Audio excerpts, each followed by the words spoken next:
Hello. In just 1 year of his term, President Trump has already disrupted NATO and the old world order. This leads us to ask, what will the North Atlantic Alliance look like in Trump's next 3 years? What is the nature of the divide between the two sides of the Atlantic? We will explore this in today's program. The worst-case scenario is becoming a reality.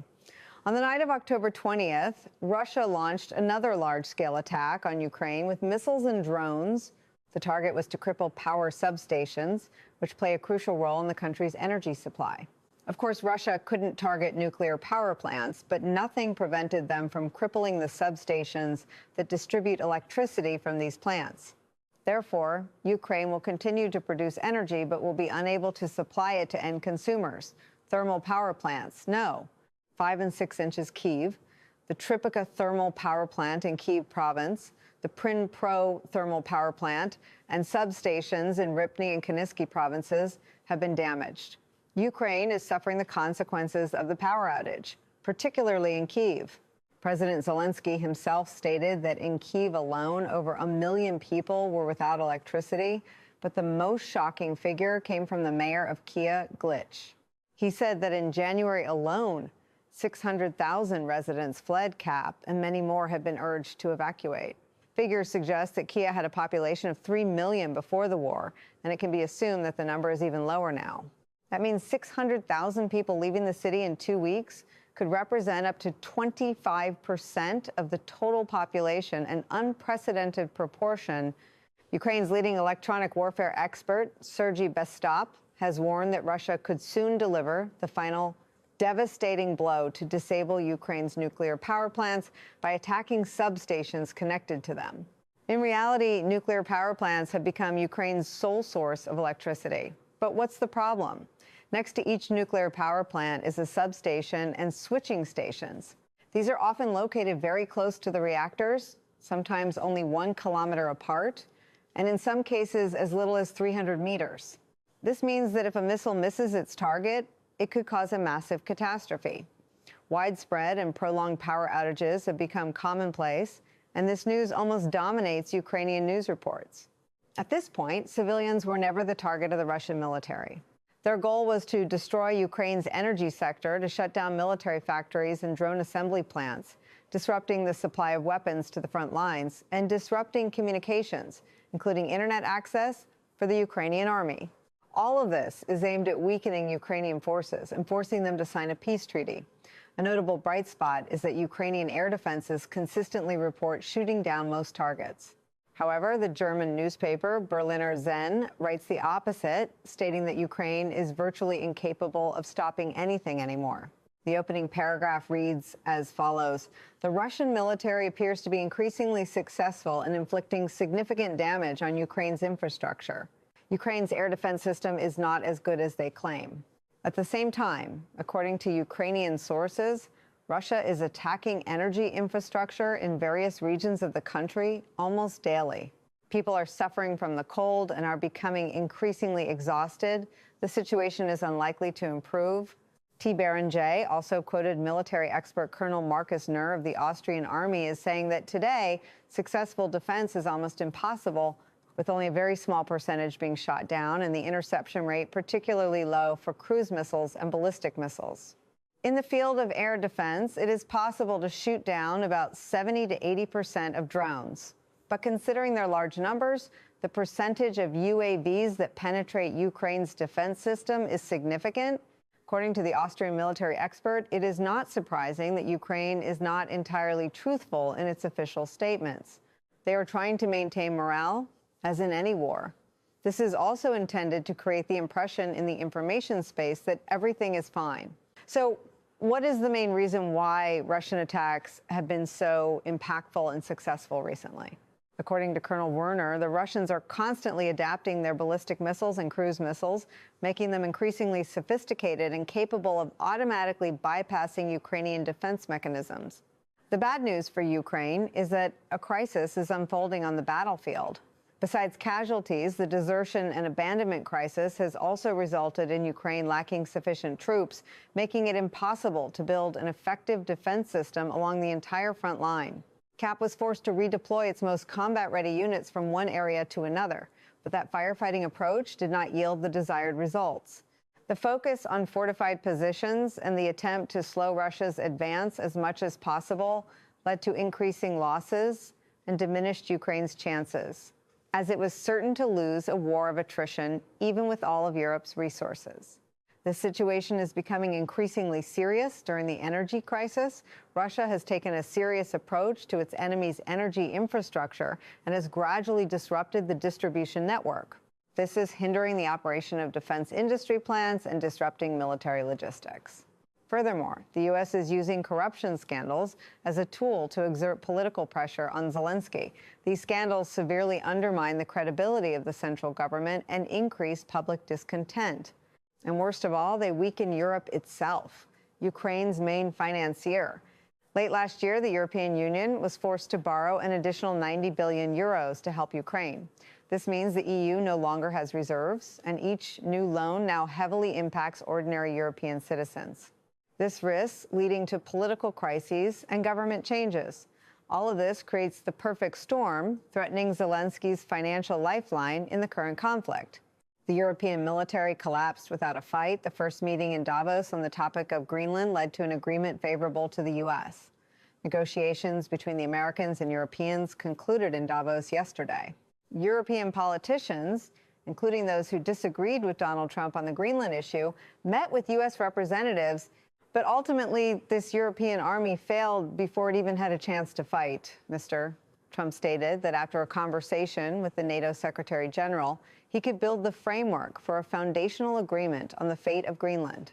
Following a very productive meeting with NATO Secretary General Mark Rutte, we have established a framework for a future agreement that includes Greenland and, more broadly, the entire Arctic region.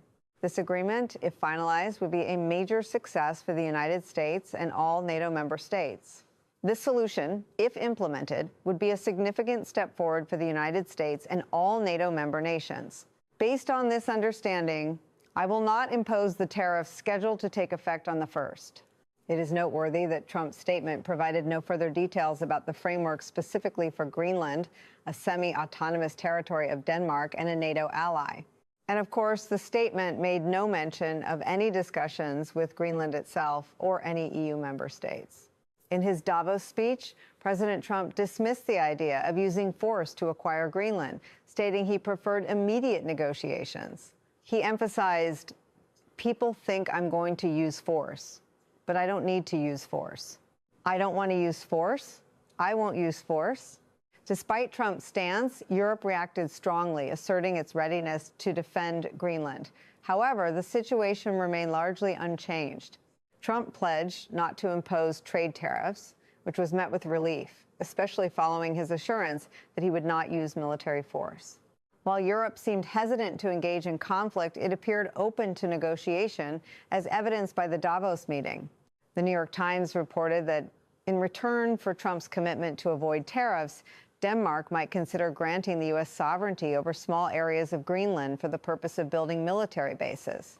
Please note that the U.S. already has a military base in Greenland, specifically the Pit-to-Fix space base, with approximately 200 U.S. soldiers permanently stationed there by 2025. In other words, instead of just one military base in Greenland on the semi-autonomous territory, the U.S. will now have several more bases on this autonomous territory. Despite declaring he would not use force against Greenland, Trump still issued a warning about his intention to annex the island.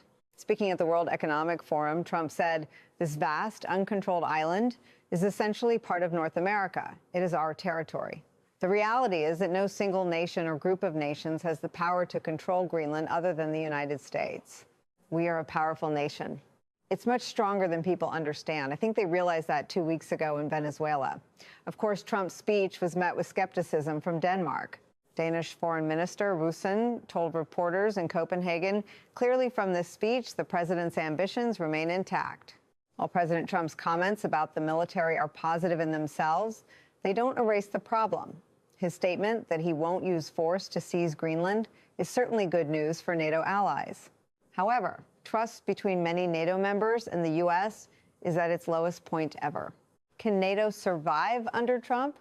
it's safe to say that Trump's tactics regarding Greenland are exacerbating serious, if not insurmountable, divisions. The Wet Journal published an article on the 20th with a rather intriguing title, "Russia Welcomes the Growing Rift in NATO on Greenland." According to this, President Putin has been trying to undermine NATO's power for almost 20 years. And now, with President Trump insisting on control of Greenland, Moscow is standing aside and watching with amusement. Therefore, many believe Greenland is the cause of NATO's demise, as Danish Prime Minister Mette Frederiksen warned. But is that the real reason? The integrity of this 76-year-old military alliance seems to be under threat, but the dispute over Greenland is merely a symptom, not the cause. Today, NATO faces a profound existential challenge. The U.S. and European members of the alliance disagree about how dangerous Russia is and how much of a threat it poses. This disagreement, not any issue with Greenland, is causing the alliance to fall apart. Many in Europe think war with Russia is likely. However, some within the Trump administration didn't see Russia as a major military threat to the U.S. or believe Russia wanted to take over more of Europe. Trump's strong words made this disagreement worse and weakened the alliance faster. However, the disagreements between the U.S. and Europe about Russia started even before Trump, during the Biden administration. The Biden administration also considered Russia a significant security threat, which aligned it with European views. Therefore, the U.S. extended Ukraine's access to long-range missiles, and even Europe called for direct U.S. intervention in the form of establishing no-fly zones or providing air defense support. While still strongly declaring that he would provide Ukraine with whatever it takes to win, Joe Biden preferred a more cautious and gradual approach, consistent with the U.S. assessment that the Russian and Ukrainian attacks, however serious, did not pose a threat to core U.S. or European interests. If President Biden and his advisors genuinely believed the United States faced a critical life-or-death threat, they would have already deployed American ground troops to fight in Ukraine. Joe Biden's team tried to minimize the differences among NATO members in order to project a united front, even as much of the U.S. national security apparatus had begun shifting its focus from Russia to China. Remember back in October 2021, just 4 months before Russia attacked Ukraine, Director Byrne announced that the agency was establishing a China mission center to address the most significant geopolitical threat we face in the 21st century, an increasingly hostile Chinese government. In other words, the Biden administration understood perfectly well that Russia was not a threat to the U.S., but outwardly maintained good relations with NATO members in Europe who considered Russia the most serious threat.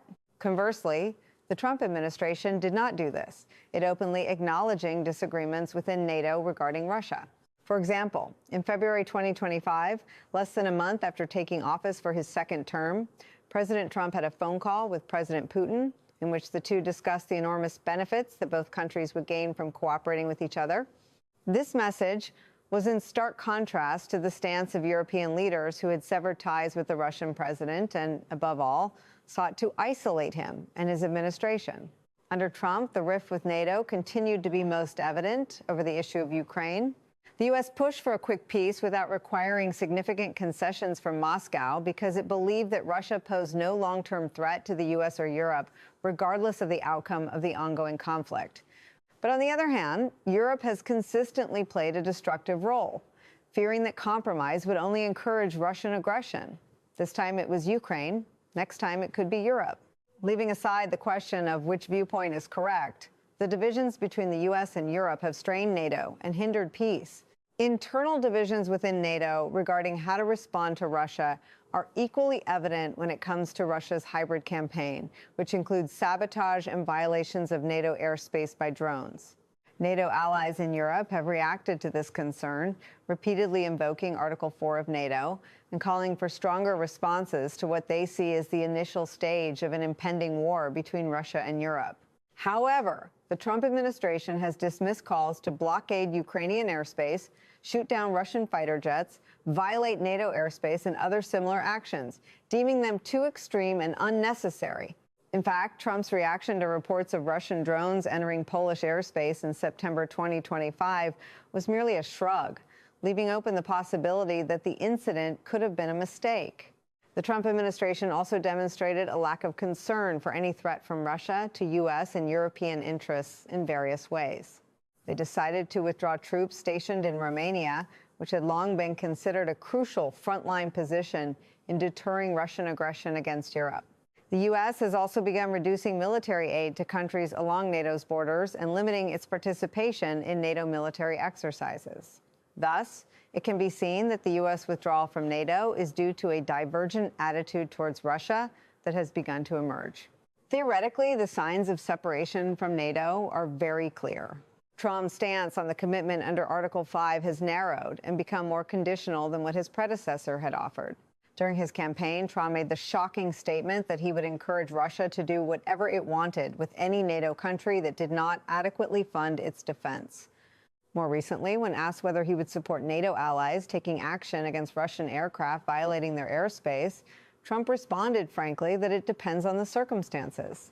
If anyone still doubts whether differing attitudes toward Russia could push NATO to the brink of collapse, Trump's national security strategy, released last December, will dispel those doubts. First, this document does not consider Russia to be the greatest threat to the United States or Europe, and has removed the framework of great power competition that had previously been used to guide U.S. policy toward Russia. More importantly, this document refers to NATO as if the United States were no longer a member. Trump uses the terms European Union, Europe, and NATO almost interchangeably at times.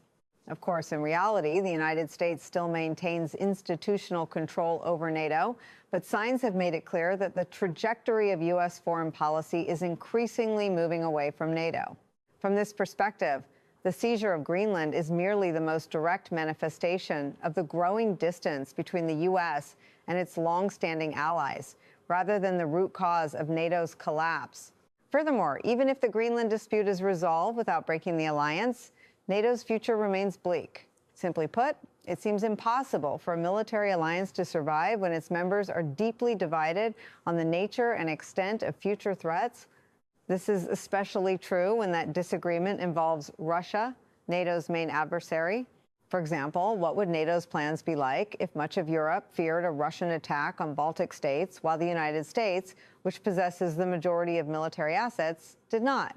When warned by a New York Times reporter that he would have to choose between annexing Greenland and the continued existence of NATO, Trump did not flinch and acknowledged that it might be a choice. In fact, it seems Trump has already made his choice. The drastic moves regarding Greenland and the willingness to impose sanctions on longtime allies show that Washington is ready to dismantle NATO to pursue its plan. And that concludes our program for today. Thank you for your attention. Goodbye, and see you in the next program.